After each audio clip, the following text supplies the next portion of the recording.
Sir usually ಒಂದೊಂದು channel ಅವರು ಒಂದೊಂದು ಇಂಟರ್ವ್ಯೂನ ಮಾಡ್ತಾರೆ ಆಂಕರ್ಸ್ ಗಳು, ಬಟ್ ಇಲ್ಲಿ ನಾವು 4 ಜನ ನಿಂತ್ಕೊಂಡು ಕೇಳ್ತಾ ಇದೀವಿ. ಒಬ್ಬೊಬ್ರಿಗೆ ಒಂದೊಂದು ಕ್ವೆಶ್ಚನ್ ಕೇಳ್ತೀವಿ, ಸ್ಟ್ರೈಟ್ ಆಗಿ ಉತ್ತರ ಹೇಳ್ಬೇಕು. ನನಗೆ ಮೀನ್ ಲೈಕ್ ಶುಗರ್ ಕೊಟೆಡ್ ಬೇಡ. Done sir. ಸ್ಕ್ರಿಪ್ಟ್ ಮಾಡುವಾಗ ಯೂಶಲಿ ಡೈರೆಕ್ಟರ್ಸ್ ಗಳು ಪ್ರತಿಯೊಂದು ಕ್ಯಾರೆಕ್ಟರ್ನ ಇಮ್ಯಾಜಿನ್ ಮಾಡ್ಕೊಂಡು ಬಂದಿರ್ತಾರೆ. ನೀವು ರಘು ಸರ್ ಕ್ಯಾರೆಕ್ಟರ್ನ ಬರೆಯಬೇಕಾದ್ರೆ ಅವ್ರನ್ನ ಇಮ್ಯಾಜಿನ್ ಮಾಡ್ಕೊಂಡಿದ್ರ ಅಥವಾ ಆಪ್ಷನಲ್ ಅಂತ ಹೋಗಿದ್ದ ಅಥವಾ ಓಕೆ ಟ್ರೈ ಮಾಡೋಣ ಅಂತ ಬಂದಿದ್ದ? ಇಲ್ಲ, ಕತೆ ಮಾಡ್ಕೋಬೇಕಾದ್ರೆ ಒಂದು ಫಸ್ಟ್ ಆಗಿ ಒಂದು ರೆಡಿ ಆಗುತ್ತೆ ಸ್ಟೋರಿ ಲೈನು, ಕ್ಯಾರೆಕ್ಟರ್ಗಳು ಏನೇನು ಬರುತ್ತೆ ಅನ್ನೋದು. ಆ ಕ್ಯಾರೆಕ್ಟರ್ನ ಸ್ಕ್ರೀನ್ ಪ್ಲೇಲಿ ಬಿಲ್ಡ್ ಮಾಡಬೇಕಾದ್ರೆ ಇವರೇ ಮಾಡಬೇಕು ಅಂತ ಫಿಕ್ಸ್ ಆಗ್ತೀವಿ ನಾವು. ಸ್ಟಾರ್ಟಿಂಗ್ ಅಲ್ಲಿ ಅಂತ ಫಿಕ್ಸ್ ಆಗಲ್ಲ, ಬಟ್ ಅದನ್ನ ಒಂದು ಜರ್ನಿ ಅದ್ರಲ್ಲಿ ಟ್ರಾವೆಲ್ ಆದ್ಮೇಲೆ ಸ್ಕ್ರೀನ್ ಪ್ಲೇಲಿ ಆ ಕ್ಯಾರೆಕ್ಟರ್ ಇವ್ರು ಮಾಡಿದ್ರೆ ಚೆನ್ನಾಗಿರುತ್ತೆ ಅಂತ ಫಿಕ್ಸ್ ಆದಾಗ ಒಂದಷ್ಟು ಅವ್ರನ್ನ ಮೈಂಡಲ್ಲಿ ಇಟ್ಕೊಂಡೇ ನೆಕ್ಸ್ಟ್ ಸ್ಕ್ರೀನ್ ಪ್ಲೇಲಿ ಸೀನ್ಗಳಲ್ಲಿ ಅದನ್ನ ಬಿಲ್ಡ್ ಮಾಡ್ಕೊಂಡು ಹೋಗ್ತೀವಿ. ಅಂತ ಥಾಟ್ ರಘು ಸರ್ ನೋಡಿದಾಗ ನಿಮ್ಗೆ ಯಾಕೆ ಅನಿಸ್ತು? ಮೀನ್ ಈ ಕ್ಯಾರೆಕ್ಟರ್ ಇವರೇ ಸೂಟು, ನನಗೆ ನಾನು ಇವ್ರ ಹತ್ರನೇ ಹೋಗ್ಬೇಕು ಅಂತ ಹೇಳಿ ಯಾಕಂತ ಇವ್ರಿಗೆ ಹೋಗಕ್ಕೂ ಮುಂಚೆ ಬೇರೆ ಯಾರ ಹತ್ರನಾದ್ರೂ ಹೋಗಿದ್ರ? ಇಲ್ಲ ಒಂದಷ್ಟು ಜನ ಡಿಸ್ಕಸ್ ಮಾಡಿದ್ಮೇಲೆ ಓಕೆ ಒಂದ್ಸಲ ಟ್ರೈ ಮಾಡೋಣ ಅಂತ ಹೋಗಿದ್ದ? ನನ್ನ ರಾಯಲ್ ಸಿನಿಮಾ ಮೇಲೆ ಆಣೆ ರಘುನೇ ಬೇಕು ಆ ಕ್ಯಾರೆಕ್ಟರ್ ಅಂತ ಅವ್ರ ಹತ್ರನೇ ಹೋಗಿ ಸಿನಿಮಾ ಮೇಲೆ ಆಣೆ ಹಾಕಿದ್ಮೇಲೆ ಸುಳ್ಳು ಹೇಳಕ್ ಸಾಧ್ಯನೇ ಇಲ್ಲ. ಅಂಡ್ ಇವ್ರನ್ನ ಆ ಕ್ಯಾರೆಕ್ಟರ್ ಕಾಸ್ಟ್ ಮಾಡಬೇಕು ಅಂತ ಅನ್ಕೊಂಡಿದ್ದು ರಘು ಸರ್ ಅವ್ರದ್ದು ಪ್ರೀವಿಯಸ್ ಸಿನಿಮಾ ಇನ್ಸ್ಪೆಕ್ಟರ್ ವಿಕ್ರಮ್ ಅಲ್ಲಿ ಅವ್ರ ಪರ್ಫಾರ್ಮೆನ್ಸ್ ನೋಡ್ಬಿಟ್ಟು ಅವ್ರನ್ನ ಹಾಕೋಬೇಕು ಅಂತ ಅನ್ಸಿದ್ದು. ನಾನು ವಿರಾಟ್ಗೆ. ಸೊ ನೀವು ಹೇಳಿದ್ರಿ ಆಫ್ಟರ್ ಕಿಸ್ ಆಯ್ತು, ಕಿಸ್ ಆದ್ಮೇಲೆ ಒಂದಷ್ಟು ಸ್ಕ್ರಿಪ್ಟ್ಗಳೆಲ್ಲ ಬಂತು, ಆಗ್ಲಿಲ್ಲ, ಆಗ್ಬೇಕಾಗಿತ್ತು, ಕೆಲವೊಂದು ಆಗ್ಲಿಲ್ಲ ಅಂತ. ಅಕಸ್ಮಾತ್ ರಾಯಲ್ ಅನ್ನೋದು ಬರ್ಲಿಲ್ಲ ಅಂತಂದ್ರೆ ಇನ್ನ ನೀವು ವೇಟ್ ಮಾಡ್ತಾ ಇದ್ರಾ, ಇಲ್ಲ ಇನ್ನೂ ಈ ತರ ಸ್ಕ್ರಿಪ್ಟಿಗೆ ವೇಟ್ ಮಾಡಕ್ಕೆ ಇನ್ನೂ ಒಂದೆಷ್ಟು ಟೈಮ್ ತಗೊಳ್ತಾ ಇದ್ರಿ? ಸರ್ ಬೇಸಿಕ್ಲಿ ಅಂದ್ರೆ ಈಗ ಔಟ್ಸೈಡ್ ದಿ ಬ್ಯಾಕ್ಗ್ರೌಂಡ್ ಇಂದ ಬಂದಾಗ ನಮಗೆ ಯಾವ ಸ್ಕ್ರಿಪ್ಟ್ಗಳು ಬರುತ್ತೆ ಆ ಸ್ಕ್ರಿಪ್ಟಲ್ಲೇ ಬೆಸ್ಟ್ ಚೂಸ್ ಮಾಡಬೇಕು. ರಾಯಲ್ ಅನ್ನೋದು ಆಗಿರಲಿಲ್ಲ ಅಂದರೆ Dinakar sir and Jayanna Boganna sir ನನಗೆ ಈ ಸಿನಿಮಾ ಕೊಟ್ಟಿರಲಿಲ್ಲ ಅಂದರೆ ನಂಗೆ ಬಂದಿರೋ ಸ್ಕ್ರಿಪ್ಟಲ್ಲಿ ಬೆಸ್ಟ್ ಚೂಸ್ ಮಾಡ್ತಾ ಇದ್ದೆ. ಅದು ಯಾವುದು ಬೆಸ್ಟ್ ಇಲ್ಲ ಅಂದರೆ ಮತ್ತೆ ವೆಯ್ಟ್ ಮಾಡ್ತಾ ಇದ್ದೆ ಸರ್. ಯಾವುದ್ಯಾವುದೋ ಮಾಡ್ತಿಲ್ಲ, ಮತ್ತೆ ವೆಯ್ಟ್ ಮಾಡ್ತಾ ಇದ್ದೆ ಸರ್. Next same question. ಈಗ ರಾಯಲ್, ಈಗ ನೀವು ಅವರ ಬ್ಯಾನರಲ್ಲಿ ಪುನೀತ್ ಸರ್ಗೆ ಸಿನಿಮಾ ಮಾಡಬೇಕು ಅಂತ ಇತ್ತು. ಸೊ ಅದಾದ್ಮೇಲೆ ಹೆಂಗಾಗುತ್ತೆ ಅಂತಂದ್ರೆ ಓಕೆ ನಿಮಗೆ ಒಂದು ಆಪ್ಷನ್ ಇದೆ ಅನ್ನೋ ಒಂದು ಕಾರಣಕ್ಕೆ ಈ ರಾಯಲ್ ಅನ್ನೋ ಒಂದು ಸಿನಿಮಾನ ಮಾಡಿದ, ಇಲ್ಲ ಅಕಸ್ಮಾತ್ ರಾಯಲ್ ಮಾಡಲಿಲ್ಲ ಅಂತಿದ್ರೆ ನೀವು ನೆಕ್ಸ್ಟ್ ಇನ್ನ ಟೈಮ್ ತಗೊಳ್ತಾ ಇದ್ರೆ ಹಿಂಗೆ? ಹೌದು, ಈಗ ರಾಯಲ್ ಮಾಡಿದ್ದ ರೀಸನ್ನು ಅದೇ, ಜಯಣ್ಣ ಅವ್ರಿಗೆ ನಾನು ಪುನೀತ್ ಸರ್ ಸ್ಕ್ರಿಪ್ಟ್ ಸಿನಿಮಾ ಮಾಡಬೇಕು ಅಂತಿದ್ದಾಗ ಪುನೀತ್ ಸರ್ ಅಗಲಿಕೆಯಿಂದ ಅದು ಮಾಡೋಕ್ಕಾಗಿಲ್ಲ. ಹೌದು, ಆ ಟೈಮಲ್ಲಿ ತುಂಬ ಡಿಸ್ಟರ್ಬ್ ಆಗ್ಬಿಟ್ಟಿದೆ. ನಾನೊಂದು ಆಲ್ಮೋಸ್ಟ್ 2 years ಆ ಸ್ಕ್ರಿಪ್ಟಲ್ಲಿ ಟ್ರಾವೆಲ್ ಆಗಿದೆ. ಆ ಸಿನಿಮಾ ಮಾಡೋದು ಕಂಪ್ಲೀಟ್ ತಯಾರಿ ಆಗೋಗಿತ್ತು. ಇನ್ನೊಂದು ತಿಂಗಳಾಗಿದ್ದರೆ ಸೆಟ್ ವರ್ಕು ಸ್ಟಾರ್ಟ್ ಆಗೋಗಿರೋದು ನಮ್ಮ ಪ್ರೊಡಕ್ಷನಲ್ಲಿ, ಜಯಣ್ಣ ಅವ್ರ ಪ್ರೊಡಕ್ಷನಲ್ಲಿ. ಬಟ್ ಅದಾಗಿಲ್ಲ ಅಂತ ತುಂಬ ಡಿಸ್ಟರ್ಬ್ ಆಗಿದೆ. ಆ ಟೈಮಲ್ಲಿ ಜಯಣ್ಣ ಅವರು ಫೋನ್ ಮಾಡಿಬಿಟ್ಟು ಎಲ್ಲಿದೆಯಾ ಅಪ್ಪಾಜಿ, ಬಾ ಮಾತಾಡೋಣ ಅಂತ ಅವರೇ ಫೋನ್ ಮಾಡಿ ಕರೆದ್ರು. ಬಂದೆ, ನಿನ್ನ ಕೈಲಿ ಈ ಸಿನಿಮಾ ಮಾಡಿಸ್ಬೇಕಂತ ತುಂಬ ಆಸೆ ಇಟ್ಕೊಂಡಿದೆ, ಆಗಿಲ್ಲ, ಬಟ್ ನಿನ್ನ ಕೈಲಿ ನನ್ನ ಬ್ಯಾನರ್ ಒಂದು ಸಿನಿಮಾ ಮಾಡಲೇಬೇಕು, ನನ್ನ ಹತ್ರ ವಿರಾಟ್ ಡೇಟ್ಸ್ ಇದೆ, ಒಂದು ಸಿನಿಮಾ ಮಾಡಿಕೊಡು. ಆ್ಯಂಡ್ ವಿರಾಟ್ಗೂ ನಮ್ಮ ಬ್ಯಾನರಿಂದ ಒಂದು ಇಂಡಸ್ಟ್ರಿಗೆ ಒಬ್ಬ ಹೀರೋ ಕೊಡಬೇಕು ಅಂತ ತುಂಬ ಆಸೆ ಇದೆ. ಸೊ ಒಂದು ಕಮರ್ಷಿಯಲ್ ಆಗಿ ಮಾಡಿಕೊಡು ಅಂತ ಅವ್ರು ಕೇಳಿದ್ರು, ಅದರಿಂದ ಮಾಡಿದೆ. ಆಮೇಲೆ ಈ ಪ್ರಶ್ನೆ ನಿಮಗೆ ಆಲ್ಮೋಸ್ಟ್ ಸುಮಾರು ಕಡೆ ಬಂದಿದೆ. ಈ ಒಂದು ಸ್ಕ್ರಿಪ್ಟ್ ಸರ್ ಮಾಡಬೇಕಾಗಿತ್ತು, ಒಂದಷ್ಟು ಚೇಂಜಸ್ ಮಾಡಿಕೊಂಡು ವಿರಾಟ್ಗೆ ಮಾಡ್ತಾ ಇದ್ದೀರಾ ರಾಯಲ್ ಅನ್ನೋ ಒಂದು ಟೈಟ್ಲ್ ಎಲ್ಲ ಅಂತ. ಸೊ ಇದು ಎಷ್ಟರ ಮಟ್ಟಿಗೆ ಸತ್ಯ ಏನು ಅಂತ ಒಂದಷ್ಟು ಕಮೆಂಟ್ಸ್? ಇಲ್ಲ, ನಾನು ಪುನೀತ್ ಸರ್ಗೆ ಮಾಡಬೇಕಾಗಿದ್ದ ಕತೆನ ನಾನೇ ಬರ್ದಿತ್ತಿದ್ದ ಕತೆ. ಈ ರಾಯಲ್ ಬಂದ್ಬಿಟ್ಟು ನಮ್ಮ ರೈಟರ್ ರಘು ನಿಟ್ವಳ್ಳಿ ಅವರು ಐಡಿಯಾ, ಅಂದರೆ ಅವ್ರು ಕಂಪ್ಲೀಟ್ ಸ್ಕ್ರಿಪ್ಟ್ ಮಾಡ್ಕೊಂಡಿರಲ್ಲ, ಒಂದು ಥಾಟ್ ಇದೆ ಸರ್, ಒಂದು ಲೈನ್ ಇದೆ, ಅದನ್ನ ಹೇಳ್ತೀನಿ ಅಂತ ಹೇಳಿದ್ರು. ಅದು ತುಂಬ ಚೆನ್ನಾಗಿ ವಿರಾಟ್ಗೆ ಸೂಟ್ ಆಗ್ತಾ ಇತ್ತು. ಅದರಿಂದ ಅದನ್ನ ಆಮೇಲೆ ಮಾಡೋಣ ಅಂತ ಎಲ್ಲ ನಮ್ಮ ಟೀಮ್ ಎಲ್ಲ ಕೂತ್ಕೊಂಡು ಸ್ಕ್ರೀನ್ ಪ್ಲೇ ಮಾಡಿ ವಿರಾಟ್ಗೆ ಅಂತ ಈ ಕ್ಯಾರೆಕ್ಟರ್ನ ಈ ಕಥೆನ ಬ್ಲೆಂಡ್ ಮಾಡಿ ಮಾಡಿರೋದು. ಅಪ್ಪು ಸರ್ ಮಾಡಬೇಕಾಗಿರೋ ಸ್ಕ್ರಿಪ್ಟ್ ಹಂಗೆ ಇಡ್ತೀರಾ, ಇಲ್ಲ ಸ್ವಲ್ಪ ಚೇಂಜಸ್ ಮಾಡಿ ಯಾರಿಗಾದ್ರೂ ಮಾಡ್ಬೋದಾ ಮುಂದಿನ ದಿನಗಳಲ್ಲಿ? ಇಲ್ಲ, ಅದನ್ನ ಚೇಂಜಸ್ ಮಾಡಬೇಕು ಅಂತ ಏನಿಲ್ಲ, ಯಾಕಂದ್ರೆ ಅದನ್ನ ತುಂಬಾ ಆಸೆ ಪಟ್ಟಿದ್ರು ಪುನೀತ್ ಸರ್ ಆ ಸಿನಿಮಾನ ಮಾಡಬೇಕು ಅಂತ. ಸೊ ಅದನ್ನ ಅವ್ರು ಏನು ಆಸೆ ಪಟ್ಟರು ಅದೇ ರೀತಿಲಿ ಆ ಸಿನಿಮಾನ ಮಾಡ್ತೀನಿ. ಆ್ಯಂಡ್ ಇದು ಪುನೀತ್ ಸರ್ಗೆ ಮಾಡಿದ್ದ ಸ್ಕ್ರಿಪ್ಟು ಅಂತ ಅನೌನ್ಸ್ ಮಾಡ್ಬಿಟ್ಟೆ ಆ ಸಿನಿಮಾನ ಮಾಡ್ತೀನಿ ನಾನು.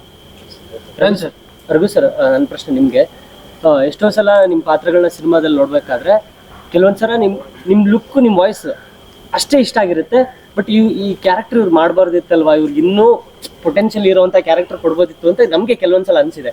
ನಿಮ್ಗೆ ಯಾವಾಗಾದ್ರೂ ನರೇಷನ್ ಕೊಡಬೇಕಾದ್ರೆ ತುಂಬ ಎಕ್ಸಾಜುರೇಟ್ ಮಾಡಿ ಸಖತ್ತಾಗಿ ನರೇಷನ್ ಕೊಟ್ಟು ಶೂಟಿಂಗ್ ಹೋಗ್ಬೇಕಾದ್ರೆ ಇದೇನು ಹಿಂಗೆ ಮಾಡ್ತಿದ್ದಾರೆ, ತುಂಬ ಕಚ್ಚಡವಾಗಿ ಮಾಡ್ತಿದ್ದಾರೆ ಸಿನಿಮಾ ಅಂತ ಅನ್ಸಿದೆ ಯಾವಾಗಾದ್ರೂ? ಅವ್ರು ಹೇಳಿದ್ರು ಎಲ್ಲ ಆಕ್ಟರ್ಗಳಿಗೂ ಅನ್ಸಿರುತ್ತೆ ಅದು. ಅದಕ್ಕೆ ಈಗ ನಾನು ಆಯ್ಕೆ ಮಾಡ್ಕೊಳ್ಳೋ ಸಿನಿಮಾಗಳು ಯಾರ ಜೊತೆ ಕೆಲಸ ಮಾಡ್ತೀನಿ, ಯಾರಿಗೆ ಡೇಟ್ಸ್ ಕೊಡ್ತೀನಿ, ಯಾವ ಪ್ರೊಡಕ್ಷನ್ ಅವ್ರ ಜೊತೆ ಕೆಲಸ ಮಾಡ್ತೀನಿ ಅನ್ನೋದು ಸೀಮಿತ ಆಗ್ಬಿಟ್ಟಿದ್ದೀನಿ. ಮುಂಚೆ ಏನು ಅಂದ್ರೆ, ಈಗ ನಾವು ಮುಂಚೆ ನಾನು ಕತೆ ಮೇಲೆ ತುಂಬಾ ಏನೋ ಗಮನ ಕೊಡ್ತಾ ಇದ್ದೆ, ಕತೆ ಸಾಕಾಗಿದೆ ಮಾಡ್ಬೋದು ಅಂತ. ಬಟ್ ಅಲ್ಲಿ ಹೋದಾಗ ಆ ತಂಡಕ್ಕೆ ನಾವು ಏನು ಹೇಳಕ್ ಹೊರಟಿದೀವಿ, ಅದನ್ನ ತೋರಿಸೋ ಒಂದು ಕೆಪಾಸಿಟಿ ಇಲ್ಲ ಅಂದ್ರೆ ಅದು ತುಂಬಾ ಮೀಡಿಯಾಕರ್ ಆಗಿ ಆಗ್ಬಿಡುತ್ತೆ. ಅದ್ರ ಜೊತೆ ಒಂದ್ ಕತೆ ಅನ್ಕೊಂಡಿದ ತಕ್ಷಣ ಆ ಕತೆ ಒಂದು ಎಕ್ಸ್ ಫ್ಯಾಕ್ಟರ್ನ ಕೇಳುತ್ತೆ. ಎಕ್ಸ್ ಫ್ಯಾಕ್ಟರ್ ಅಂದಾಗ ಪ್ರೊಡಕ್ಷನ್ ವ್ಯಾಲ್ಯೂ ಅದು ಇದು ಸಾಕಷ್ಟು ವಿಷಯಗಳಿರುತ್ತೆ. ಒಳ್ಳೆ ಟೆಕ್ನಿಷಿಯನ್ಸ್ ಬೇಕು, ಅದನ್ನ ಕೊಡೋದಕ್ಕೆ ಪ್ರೊಡಕ್ಷನ್ ಹೌಸು ಅಷ್ಟೇ ಚೆನ್ನಾಗಿದೆ. ಸೊ ಒಂದು ಒಳ್ಳೆ ಟೀಮ್ನ ಕಟ್ಟೋದೇ ಒಂದು ಒಳ್ಳೆ ಸಿನಿಮಾ ಮಾಡೋದಕ್ಕೆ ಅಂತ. ಸೊ ಅದಕ್ಕೆ ಎಲ್ಲ ಡಿಪಾರ್ಟ್ಮೆಂಟಲ್ಲೂ ಚೆನ್ನಾಗಿರ್ಬೇಕು. ಒಂದು ವೀಕ್ ಆದ್ರೂ ಆ ಥರ ಸಿನಿಮಾ ನೋಡಿ ಯಾವಾಗಾದ್ರೂ ಅನ್ನು ಮ್ಯಾಮ್ ಬೈದಿದ್ದಾರೆ ಸರ್ ಯಾವ್ದಾದ್ರು? ಯಾರು ಬೈದಿಲ್ಲ. ಯಾಕಂದ್ರೆ ನನ್ನ ಕರಿಯರಲ್ಲೇ ನಾನು ಒಂದ್ ಹೇಳಕ್ ಇಷ್ಟಪಡ್ತೀನಿ, ಇದುವರೆಗೂ ಮಾಡಿರೋ ಸಿನಿಮಾಗಳಲ್ಲಿ ನಾನು ಕೆಟ್ಟ ಕೆಲಸ ಮಾಡಿದೆ ಅಂತ ಯಾವತ್ತೂ ಯಾರು ಹೇಳಿಲ್ಲ, ಯಾರ ಕೈಲೂ ಬಯಸ್ಕೊಂಡು. ಬಟ್ ಟೀಮ್ ನಿಮ್ನ ಚೆನ್ನಾಗಿ ಪೋರ್ಟ್ರೇ ಮಾಡಿಲ್ಲ ಅಂತ ಅವ್ರು ಏನಾದ್ರು ಹೇಳಿರ್ತಾರೆ? ಅದು ಅವ್ರ ಹಣೆ ಬರ. ಸರ್ ನನ್ನ ಕ್ವಶನ್ ಗಣಕರ್ ಸರ್ಗೆ. ಸರ್ ಸಿನಿಮಾ ಮಾಡ್ಬೇಕಾದ್ರೆ 2 ತರ ಮಾಡ್ಬೋದು. ಒಂದು, ನೀವು ಕತೆ ಮಾಡ್ಕೋತೀರಾ, ಆಮೇಲೆ ಹೀರೋನ ಮತ್ತೆ ಕ್ಯಾಸ್ಟಿಂಗ್ ನ ಆಯ್ಕೆ ಮಾಡ್ಕೋತೀರಾ. ಎರಡನೇದು, ಕ್ಯಾಸ್ಟಿಂಗ್ಗೋಸ್ಕರನೇ ಸಿನಿಮಾ ಮಾಡ್ತೀರಾ. 2 ತರ ಸಿನಿಮಾ ಮಾಡ್ಬೋದು. ಯಾವ ತರ ಮಾಡೋದು ರೈಟ್ ಪ್ರೋಸೆಸ್ ಅಂತ ನಿಮ್ಗೆ ಅನ್ಸುತ್ತೆ? ಅಂಡ್ ನೀವು ಆಗ್ಲೇ ಹೇಳಿದಾಗೆ ಸಾರಥಿ ಕೂಡ ದರ್ಶನ್ ಸರ್ ಮಾಡ್ಬೇಕು ಅಂತ ಅನ್ಕೊಂಡು ಆಮೇಲೆ ಕತೆ ಬರ್ತಿದ್ದು, ಅಂಡ್ ರಾಯಲ್ ಕೂಡ ವಿರಾಟ್ ಅವ್ರಿಗೆ ಮಾಡ್ಬೇಕು ಅಂತ ಅನ್ಕೊಂಡು ಆಮೇಲೆ ಕತೆ ಬರ್ತಿದ್ದು. ಸೊ ಅದ್ರ ಪ್ರೋಸ್ ಅಂಡ್ ಕಾನ್ಸ್ ಏನು? ಈಗ ನವಗ್ರಹಲ್ಲಿ ಕತೆಗೆ ಕಾಸ್ಟಿಂಗ್ ಮಾಡಿದ್ದು, ಜೊತೆಲಿ ಕತೆಗೆ ಕಾಸ್ಟಿಂಗ್ ಮಾಡಿದ್ದು. ಸಾರಥಿ ಕಾಸ್ಟಿಂಗ್ಗೋಸ್ಕರ ಕತೆ ಮಾಡಿದ್ದು. ಸೊ ನಿಮ್ಗೆ 3ರಲ್ಲಿ ಯಾವ್ದು ಇಷ್ಟ?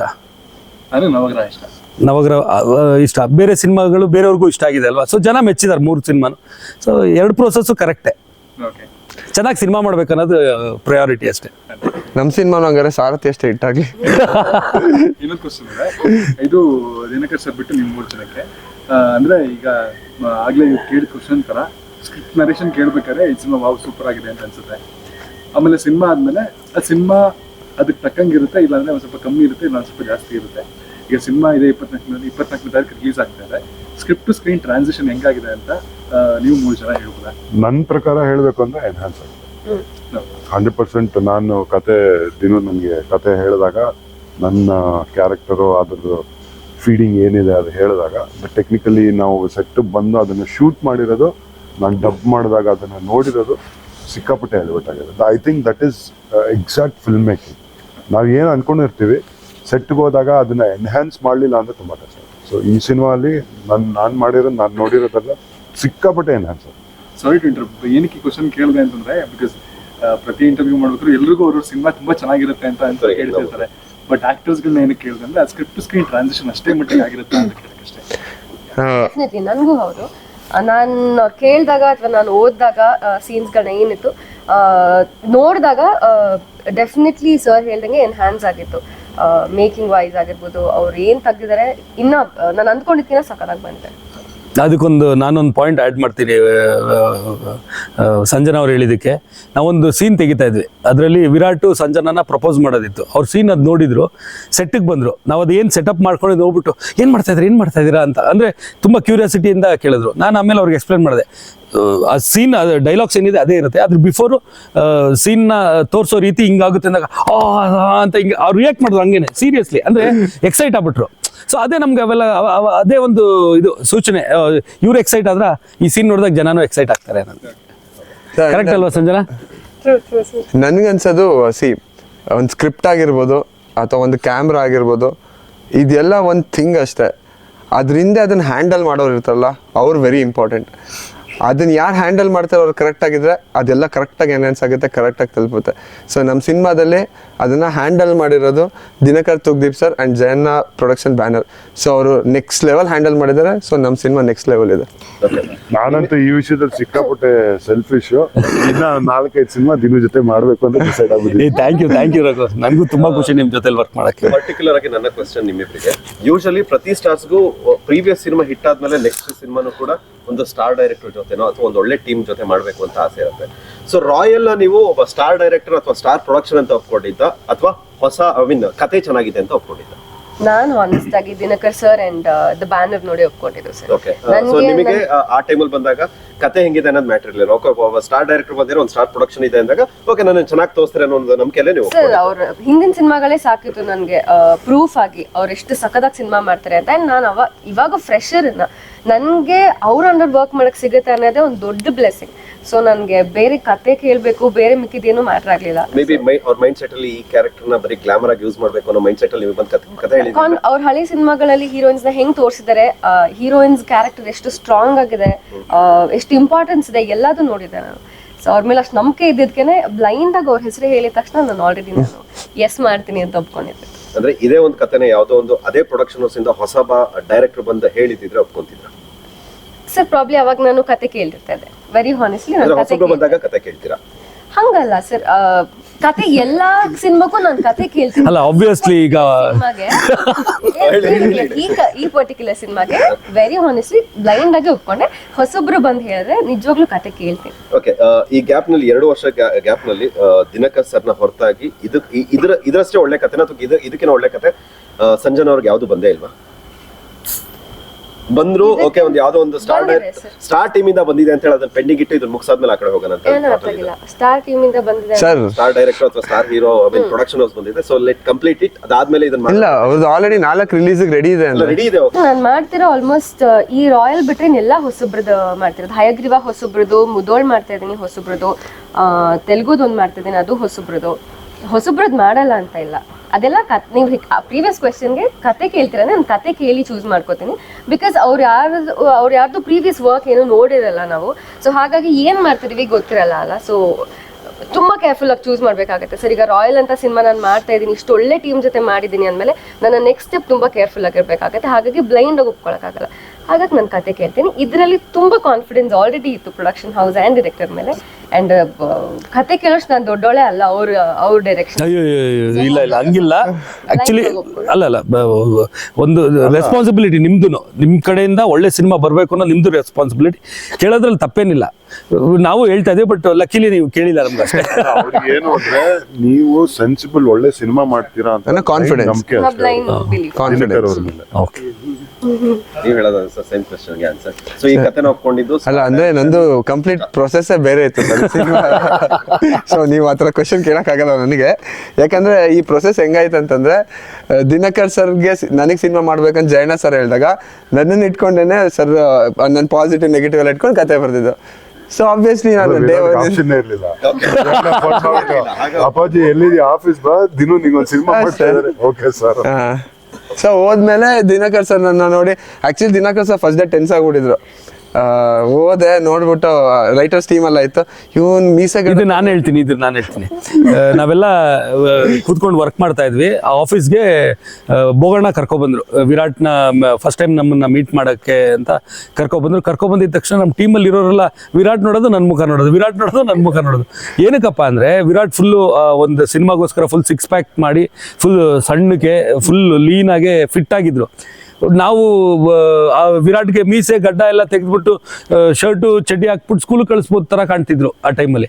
ಸೊ ನಮ್ಮ ಟೀಮ್ ಅವರೆಲ್ಲ, ಸರ್ ನಾವು ಕಮರ್ಷಿಯಲ್ ಆಗೆಲ್ಲ ಒಂದಷ್ಟು ಸೀನ್ ಬರ್ಕೊಬಿಟ್ಟಿದ್ದೀವಿ, ಈ ಥರ ಪರ್ಸ್ನಾಲಿಟಿ ಇದ್ದರೆ ಹೆಂಗೆ ಅವರ ಡೈಲಾಗ್ ಹೇಳಿದಾಗ ಜನ ನಂಬ್ತಾರ ಅಂದಾಗ ನನಗೂ ಹೌದು ಅನಿಸ್ತು. ಆಮೇಲಿಂದ ಸಾಯಂಕಾಲ ವಿರಾಟಿಗೆ ಫೋನ್ ಮಾಡಿಬಿಟ್ಟು, ವಿರಾಟ್ ಪ್ಲೀಸ್ ಒಂದು 10 kg ನೀವು ವೆಯ್ಟ್ ಗೇನ್ ಆಗಬೇಕು ಸ್ವಲ್ಪ.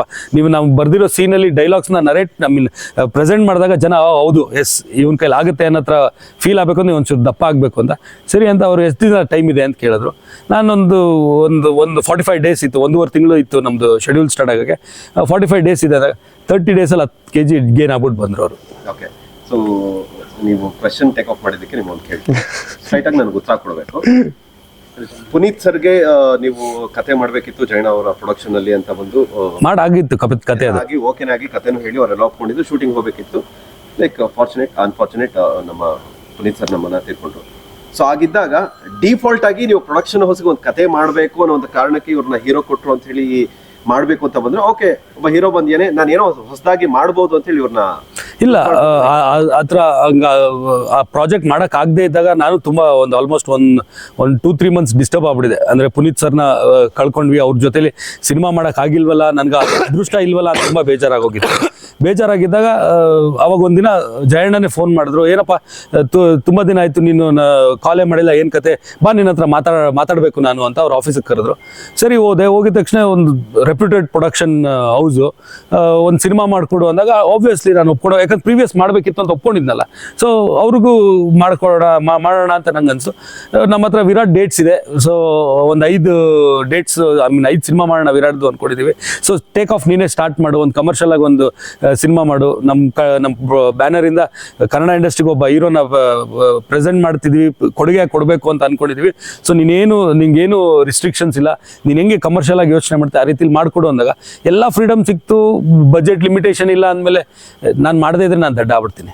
ಅಲ್ಲ ಸೆಕೆಂಡ್ ಥಾಟ್ ಬರ್ಲಿಲ್ವಾ, ಓಕೆ ಹೊಸಬ ಟ್ರೈ ಮಾಡ್ಬೇಕಾ? ಇಲ್ಲ, ನಾನು ಜೊತೆ ಅಲ್ಲ, ನಾನು ಫಸ್ಟ್ ಸಿನಿಮಾ ಮಾಡಿದ್ದೆ 2 ಸಿನಿಮಾ ಮಾಡಿತಿದ್ದೆ ಹೀರೋ ಪ್ರೇಮ್ ಅವ್ರ ಜೊತೆಲಿ. ಸೊ ನನಗೇನು ಹೊಸೊಬ್ಬ ಸ್ಟಾರು ಏನಿಲ್ಲ, ಸಿನಿಮಾ ಇಸ್ ಸಿನಿಮಾ. ನಾನು ದರ್ಶನ್ ಹಾಕೊಂಡು ಮಾಡೋ ಸಿನಿಮಾಗೆ ಏನು ಎಫರ್ಟ್ ಹಾಕ್ತೀನಿ, ರಾಯಲ್ಗೂ ಅದೇ ಎಫರ್ಟ್ ಹಾಕಿದ್ದು, ಜೊತೆಲೂ ಅದೇ ಎಫರ್ಟ್ ಹಾಕಿದ್ದು. ಸರ್ ಈಗ ನೀವು ಹೇಳ್ದಂಗೆ ಜಯಣ್ಣ ಭೋಗೇಂದ್ರ ಅವ್ರು ಹೇಳಿದ್ರು ಇವ್ರು ಡೇಟ್ಸ್ ನೀವು ಮಾಡಿ ಅಂತ, ಬೈ ಚಾನ್ಸ್ ಏನಾದ್ರು ಈ ಕತೆಗೆ ಮಾಡಿ ಅಂತ ಹೇಳ್ಬಿಟ್ಟು ಸ್ಟಾರ್ಸ್ನೇ ಕೊಡ್ತೀನಿ ಅಂತ ಹೇಳಿದ್ರೆ ಈ ಕತೆಗೆ ಯಾರು ಸೂಟ್ ಆಗ್ತಾ ಇದ್ರು ನಿಮ್ಮ ಪ್ರಕಾರ? ಅದಕ್ಕೆ ನಾನು ಒಂದು ಸ್ಟ್ರೇಟಾಗಿ ಒಂದು ಆನ್ಸರ್ ಕೊಟ್ಬಿಡ್ತೀನಿ. ನಂದು ಸಿನಿಮಾ ಟ್ರೇಲರ್ ರೆಡಿ ಮಾಡಿಕೊಂಡು ನಾನು ದರ್ಶನಕ್ಕೆ ತೋರಿಸಿದೆ ಟ್ರೇಲರು. ದರ್ಶನಕ್ಕೆ ಖುಷಿ ಆಯ್ತು, ಏಯ್ ನನಗೆ ಮಾಡೋ ಥರ ಸಿನಿಮಾ ಮಾಡ್ಬಿಟ್ಟಿದ್ಯಲ್ಲೋ ಅಂದ. Have you answer. Thank you sir, all the best. Thank you very much.